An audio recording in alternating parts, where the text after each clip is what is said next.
Hello again my friends, this is Boy News Dog and welcome to the channel where I talk about, play, rank and review games on the Evercade old and new.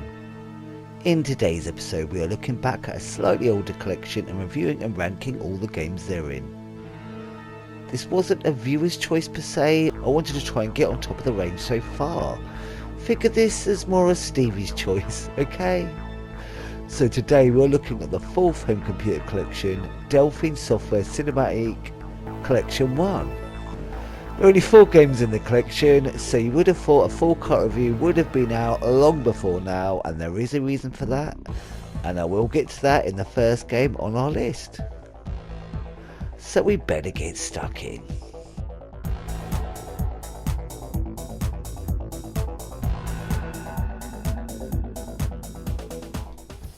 Number 4. And in 4th place is Future Wars Time Travelers.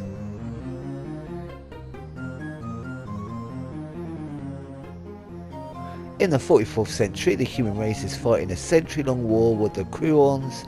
The Krurons have suddenly found a way to go back in time to plant toy bombs in different eras of Earth's past. Our hero begins his adventure in 1990, innocently cleaning windows of a skyscraper, unaware of the fate that is about to befall him. Future Wars Time Travelers is an adventure game developed by Delphine Software and released on the Amiga in 1989. Future Wars uses a more streamlined and updated version of ye old point-and-click adventure interfaces, with A and B on the controller replacing left and right of a mouse. Move your pointer to where you want the hero to move and press A. He will then walk in that direction until he reaches a destination or is blocked by an obstacle. He will not automatically walk around it, unfortunately. B brings up a pop-up menu with the kinds of options you'd expect: examine, take, use, operate, etc. Click on the option, then click on the scene, where it is, or from a list in your menu of items. Use and operate can be confused. Use is more of a use the item on that item, object in the scene, or on a person, whereas operate is more to do with performing an action with something in the scene, which we will certainly get to in a minute.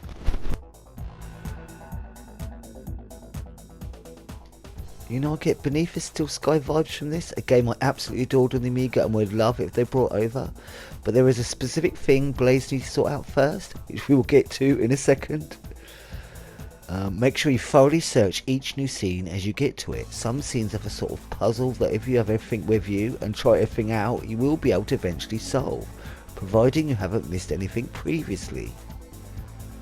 These sort of games can have a hell of a lot of trial and error, but most things end up being quite logical when you really look at it, on the most part.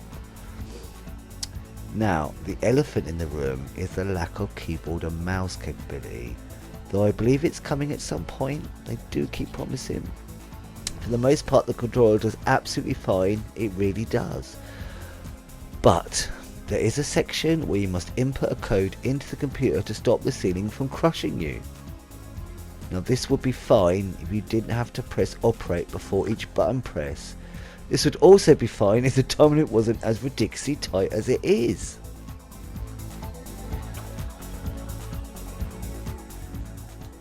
But because of the tightness of time, the need to go down a menu to operate before each press, and the fact you're doing it on a controller D-pad, because of all these things, and up until this moment, Stoner Game becomes one of the most frustrating things I've ever had to do on the Evercade.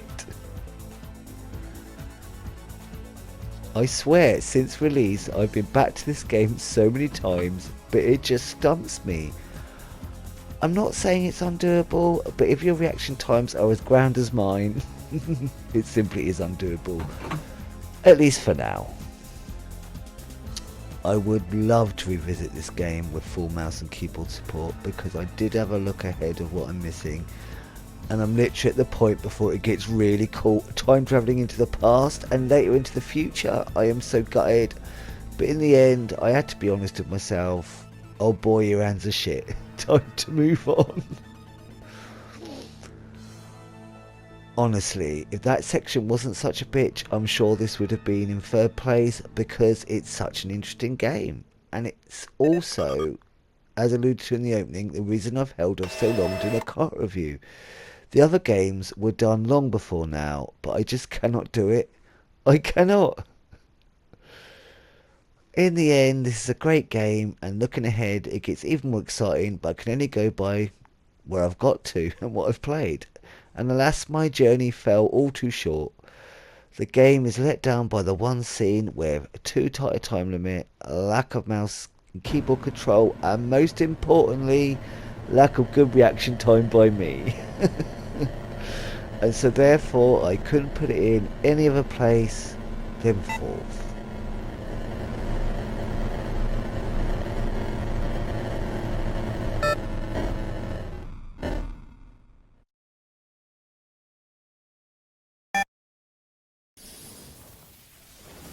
Number 3. And in third place is Operation Stealth. CIA secret agent John Glames is on a mission to locate a newly designed high-tech F-19 type stealth plane in Latin America. Operation Stealth is an adventure game developed by Delphine Software and released on the Amiga in 1990.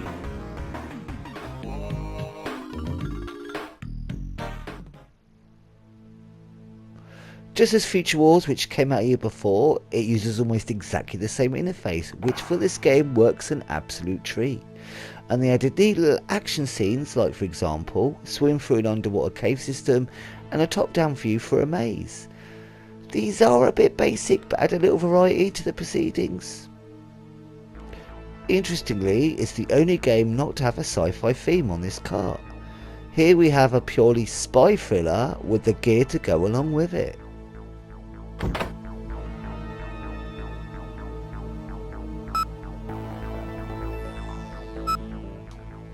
Some early game suggestions: you do not want to give the customs official your actual passport, as it will be game over almost immediately. Get a newspaper which will tell you the country you want on a new passport, then find the secret compartment in your suitcase to make one. Go into a toilet stall to operate your suitcase and then use and take everything out you need to, as you'll not be able to do this again for quite a lot of the time.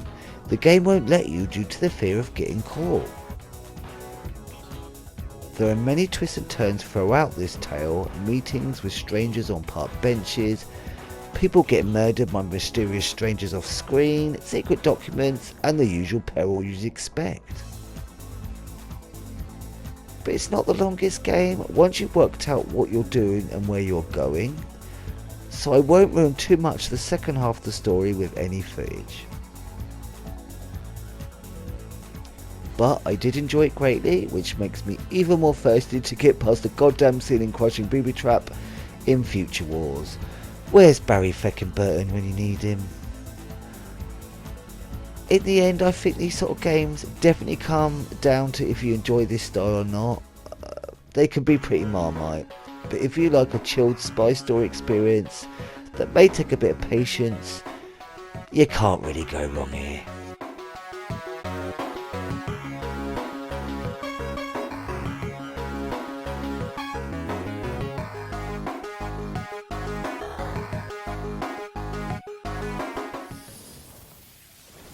Number 2.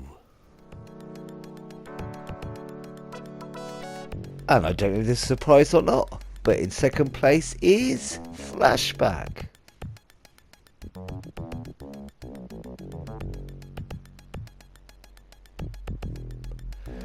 The year is 2142. Conrad, fearing for his life after a huge discovery, cloned his memory patterns into a hollow cube. Not long after, a pulse of laser light cuts Conrad square in the chest, sending him unconscious.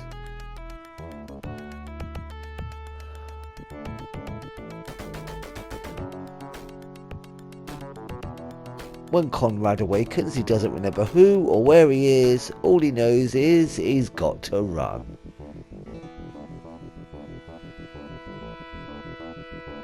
Flashback is a cinematic platform adventure game developed by Delphine Software and released on various formats, this being the Mega Drive version, in 1992.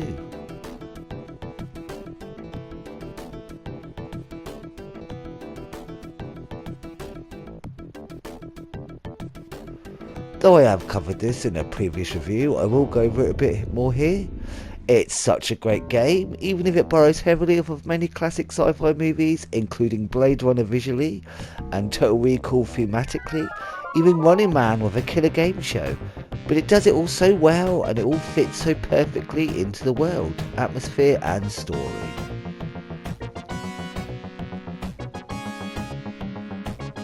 Once you get past the admittedly confusing jungle, at least when you first explore it, you reach my favourite area, the city. This is when the game, for me, comes to life and is absolutely dripping with atmosphere.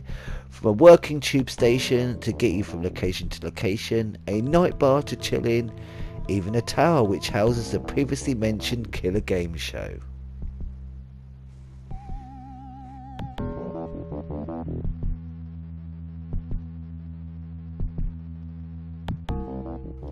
It famously uses rotoscoping, a technique where live action footage of actors are traced over frame by frame. Also used in classics as the original Prince of Persia, Mortal Kombat, and of course Another World. It gives this lovely distinct style, and I don't think ever really ages, at least not for me, and was a chance for earlier games to feel more lifelike, and in this case more cinematic. The running jump still looks friggin' awesome to this day. I can't complain about this game at all.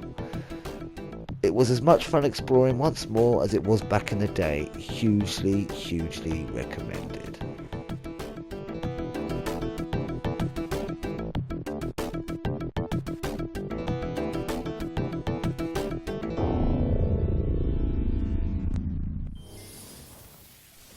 Number 1. And so of course it comes as no surprise, in first place is Another World. After a scientific experiment goes wrong, Lester Kakin is teleported to an alien world where everything and everyone is out to get him. His only hope, another alien he doesn't even understand. They must somehow work together to free themselves and escape the alien world.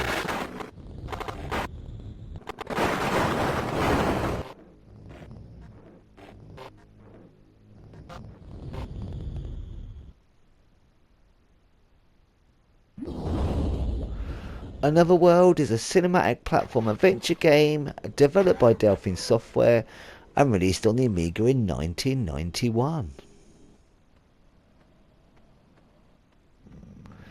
Again, I have reviewed this game previously, albeit a while ago, but as it's my number 1, I should really go over it a little, yeah? Now this is very much a more basic version of what Flashback does. So why did it beat Flashback to the top spot? But it's because of this more basic take that it is. In fact, is basic even the right word? The game tells its story almost purely in visuals, as your main characters can't speak. They rely on actions and gestures to telegraph to the other what to do, and it's lovely to see. The whole game flows with this same technique. Admittedly, sometimes it will take you a bit of time to cotton on to what needs to be done, but the layout of the game is such that you can't wander too far, so you always know in the end what you've got to do is nearby.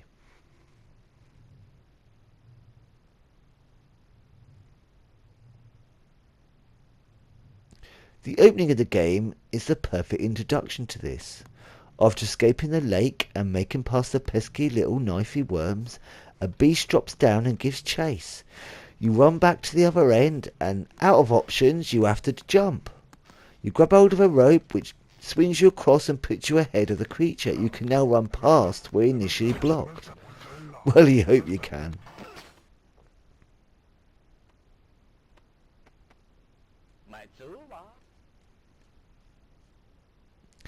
After a while you get a gun that can be powered up. Hold it down until the end gets brighter to produce a shield. Hold it down even longer for a brighter end and a powerful blast that can destroy said shields and certain slim lock doors that block your progress. As your new alien chum works the lock, you must shield and shoot the oncoming enemies. There is a later moment that mirrors this section, so you'll have an aha moment when you reach it and know what to do. Now the game is incredibly short compared to Flashback, more in line with Full Void, but it's perfect for this game, never outstaying its welcome and keeping the pace of a cinematic narrative, and filled with some rather groovy set pieces.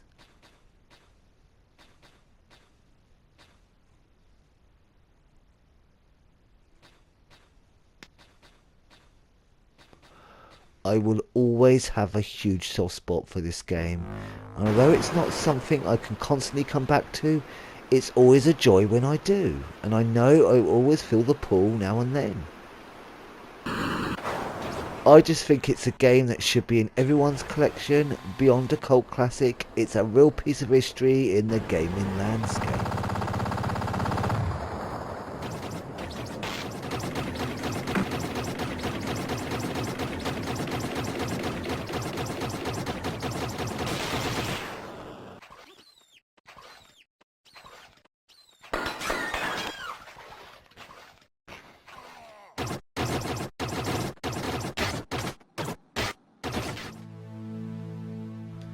And my final thoughts on the cart. All in all, I think this is a great collection. It's just so sad I'm not fast enough to get past that bloody roof trap in Future Wars. I'm very much looking forward to see and play what comes next, just waiting on mouse and keyboard capability. But that still doesn't take away from the atmosphere and style of the piece. And to the 3 remaining titles, definitely worth your money. I would say it's worth buying the collection for Flashback and Another World alone, with Operation Stealth being a bonus after you finally finish the other 2 titles. And Future Wars if you're fast enough, of course. And what about those 2 classics? Because they really are, and games I think we should all have in our collection. If you're serious or at least interested in video game history, which is what I ultimately have always felt the Evercade is, like the TARDIS, but it brings back past video game eras to the present. I think if it weren't for the Team 17 collection, this would easily be my favourite home computer collection, but it's going to take a lot to topple that beast. Project X Special Edition Alien Breed Tower Assault on one cart, even a second Team 17 cart couldn't topple it now. I wonder what could. And if you've made it here to the end of the episode, thanks ever so much for joining me. Leave a thumbs up or comment if you'd like. But even if not, I'm still chuffed you poked your head in for a goosey gander. As always, I hope you're having the most awesomest of days, my friends. And until next time, be seeing you.